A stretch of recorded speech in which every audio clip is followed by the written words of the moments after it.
ये क्या तरीका था अपने पति से बात करने का? नीचे हॉल तक आवाज सुनाई दे रही थी। इस तरीके की बदसलूकी हम कतई बर्दाश्त नहीं करेंगे।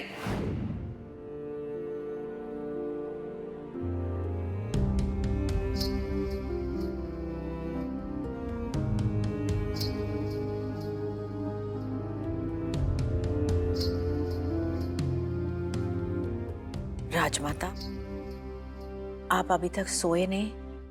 इतनी रात हो गई। बैठिए राजेश।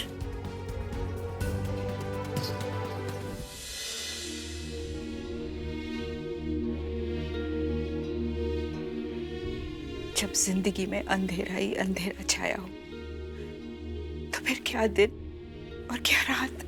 क्या हुआ राजमाता? सब ठीक तो है? राजेश्वरी, आपको याद है कि जब आपकी और दिग्विजय की शादी हुई थी, तो हमने आपसे एक वादा किया था कि हम आपको अपनी बहू से ज्यादा अपनी बेटी मानेंगे।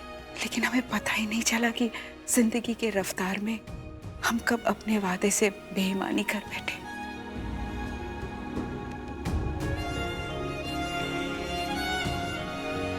हम एक अच्छी माँ तो नहीं बन पाए, कोशिश की थी हमने, लेकिन आज एहसास हुआ कि हम एक अच्छी सास भी नहीं बन सके। ये सच नहीं है राजमाता। आपने हमेशा हमारा ख्याल रखा। खुददारी है आपकी। इस घर और हमारे प्रति आपका प्यार है जो आपसे ये बुलवा रहा है। लेकिन राजेश्वरी, सच तो ये है कि हम कभी भी समझ ही नहीं पाए आपकी तकलीफ को। बेटे का मुंह एक माँ की सबसे बड़ी कमजोरी होती है।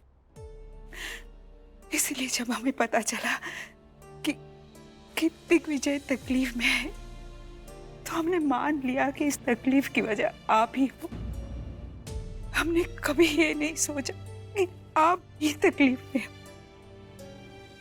हमने आपकी और दिग्विजय की सारी बातें सुन ली है, सच जान गए हैं हम।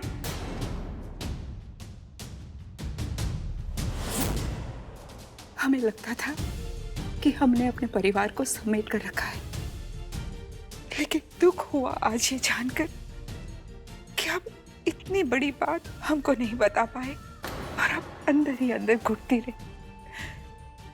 एक औरत होकर एक औरत की परेशानी नहीं समझ पाए हम आपकी क्षमा चाहते हैं राजेश्वरी, हमें माफ कर दीजिए। नहीं राजमाता, नहीं, हमें आपसे कोई शिकवा नहीं है। आपका जो ओहदा है, हमारे अंदर आपके लिए जो इज्जत है, उसे माफी मांगकर प्लीज छोटा मत कीजिए।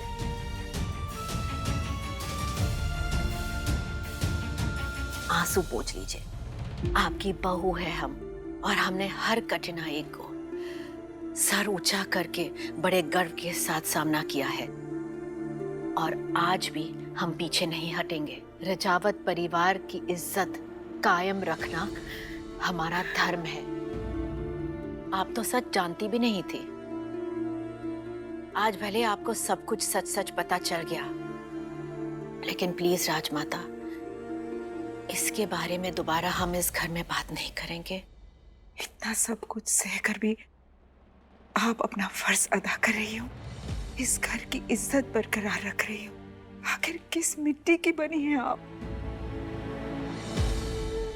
शायद औरत जिस मिट्टी की बनी होती है, सहन शक्ति उसमें कूट कूट कर भरी होती है ना राजमाता? हमें जो बनाया है, इस परिवार ने बनाया है।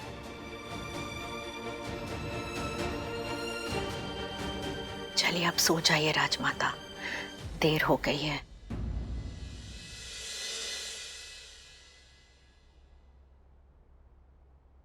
हमें आप पर गर्व है राजेश्वरी।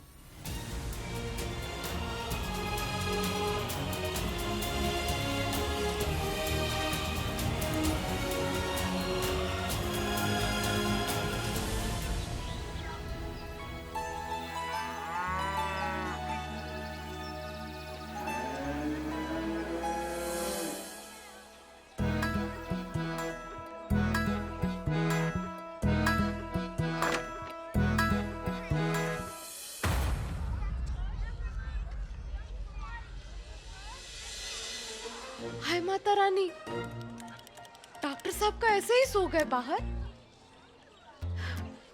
अब उठेंगे तो पक्का भयानक वाले मूड में उठेंगे।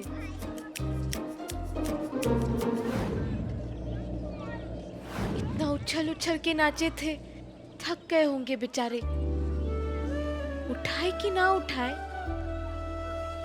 नींद पूरी हुई तो शायद कम कर आएंगे।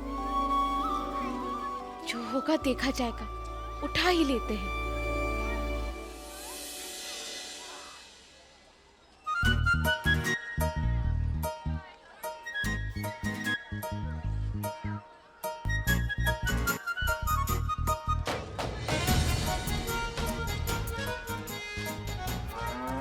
कौन है? कौन है? कौन है? सुधरेंगे ही ना आप कभी? अजीब अजीब आवाज निकाल के मुझे परेशान करना चाहती हैं आप?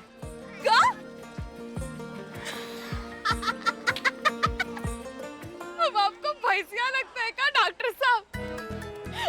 अच्छा चलो मानते हैं कि आप शहर से हैं, पर इतना भी मत बनिए कि गाय और भैंस का आवाज ना ही पहचान पाए। हटिए आप, हटिए, चप्पल है मेरे। और हाँ, गाय भैंस की आवाज पहचानता हूँ मैं, लेकिन ऐसे के साथ रहने की आदत नहीं है मुझे। हाँ हाँ, तो आदत लगने भी नहीं देंगे। वापसी का टाइम जो आ गया है। रानी को फिर से सच बताना होगा। सुनिए रानी, आज हमार मास्टरानी प्रमाण पत्र लेकर घर आ रही है, तो आपको उनसे मिलना रहेगा। मुझे क्यों? मेरा क्या मतलब है इन सब चीजों से? डॉक्टर साहब, वो असल में वो जो वो हस्ताक्षर। What? ऐसे अटक अटक के क्या बोल रही हैं आप? खुल के बोलिए जो बोलना है आपको। जी,